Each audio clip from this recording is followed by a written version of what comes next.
lundi, mardi, mercredi. Oui. Écoutez, je suis heureux de passer l'après-midi avec Public Sénat, finalement. On est bon. Monsieur Copé, est-ce que vous confirmez que l'UMP va déposer un texte de loi visant à réformer le droit du sol? Non, ce n'est pas du tout, l'objet.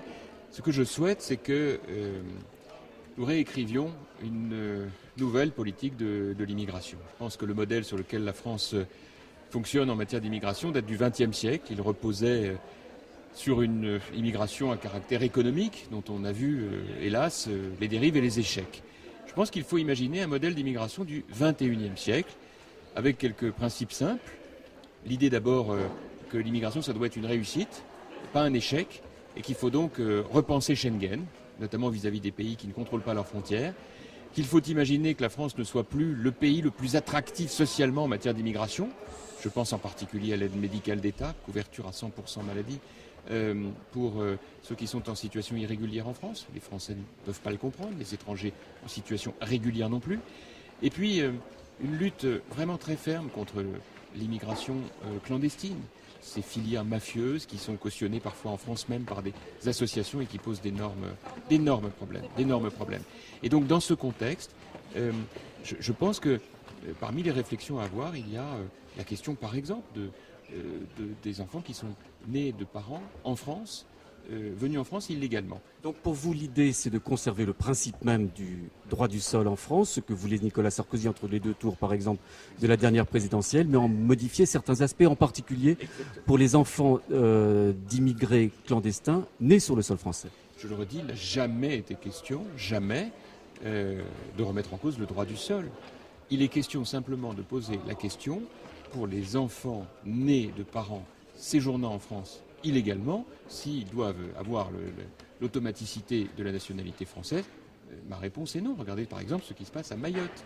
Ce sont des sujets graves sur lesquels je considère que l'on doit pouvoir avoir un débat. Donc notre idée, c'est tout simplement d'organiser une grande convention sur un nouveau modèle de politique d'immigration en France, à l'UMP, avec des propositions très concrètes sur de nombreux sujets qui débouchera au début de l'année prochaine sur une proposition de loi globale sur ces questions. Sur une proposition telle que celle-ci, on dit déjà que vous courez derrière les idées du Front National qui avance cette idée de réforme du droit du sol. Qu'est-ce qui fait monter le Front National aujourd'hui? C'est le déni de réalité. C'est le populisme qui, comme le fait le Front National, vient exacerber les problèmes. Moi, je considère que le rôle de l'UMP, c'est d'aborder les problèmes. Et c'est de proposer des solutions concrètes. Ce que je fais sur ce sujet, comme nous l'avons fait sur le chômage, sur les impôts, sur les rythmes scolaires, ce sont les sujets du quotidien sur lesquels il faut apporter des réponses aux Français. Cette proposition intervient dans un contexte un peu particulier, politique en France, avec l'affaire Leonarda. Pourquoi aujourd'hui? Pourquoi avoir entendu ces jours-ci, j'allais dire, pour avancer ces propositions? Oh non, ça ne date pas de ces jours-ci. J'ai fait il y a 10 jours maintenant une émission chez vos confrères de France 2 où j'ai longuement développé toutes ces questions, et ça a été d'ailleurs l'objet d'un échange avec vos confrères, où j'ai dit qu'il était absolument indispensable d'imaginer une nouvelle politique d'immigration qui soit cohérente avec ce qui se fait dans tous les pays d'Europe, parce que sinon, il ne faudra pas pleurer lorsque l'on verra monter d'un côté les extrémismes politiques et de l'autre les communautarismes qui viennent créer des tensions dans notre société, à l'opposé de la volonté de vivre ensemble auquel nous aspirons dans une grande république. Le Front National dénonce ce soir des velléités électoralistes de votre part à 4 mois des élections municipales. Qu'est-ce que vous pouvez lui répondre? Oh, rien de particulier. Chacun voit bien le jeu auquel se livre le Front National, qui est dans une approche populiste, là où moi je souhaite que la droite soit une droite populaire, c'est-à-dire au cœur des préoccupations des Françaises et des Français, face à une gauche qui est dans le déni de réalité, qui se mêle s'en mêle dans des imbroglios qui ont, il faut bien le dire, ridiculisé l'autorité de l'État ce week-end.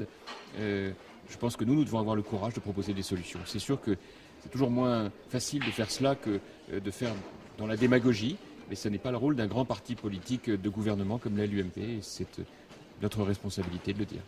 Et au PS, on vous traite déjà d'apprentis sorciers. Écoutez, je pense que les apprentis sorciers aujourd'hui sont ceux qui, au gouvernement, créent de tels imbroglios, de telles confusions, et les Français ont été profondément choqués de voir la manière dont le gouvernement, le président de la République ont traité de la question de cette famille d'origine kosovare qui, je le rappelle, était en France illégalement depuis près de 5 ans, avec 8 procédures de rejet par l'administration et qui continuait d'être prise en charge par notre pays. C'est intenable et les Français ne le comprennent pas. Alors on ne peut pas d'un côté fermer les yeux sur le sujet et de l'autre pleurer de voir la montée de l'extrême droite. La responsabilité de l'UMP, qui est un grand parti de droite républicaine, un grand parti aussi qui associe la droite et le centre, c'est de dire face à cela, il y a des réponses, elles sont concrètes et nous les assumons. Une toute dernière question, ça sera la dernière. Leonarda semble aujourd'hui hésiter de rentrer en France, elle l'a dit aujourd'hui. Est-ce qu'il faudrait aujourd'hui la convaincre pour qu'elle revienne sur le sol français? Non mais là on marche sur la tête. On marche sur la tête. Je crois qu'il faut arrêter tout cela. La vérité, c'est qu'il y a des lois. Ces lois doivent être appliquées. Cette famille d'administration l'a clairement montré à travers l'application de la loi, ne peut pas résider en France. Je propose maintenant qu'on tourne la page et qu'on ait enfin un rendez-vous qui s'appelle le courage politique. Merci beaucoup. Merci. Merci voilà. encore.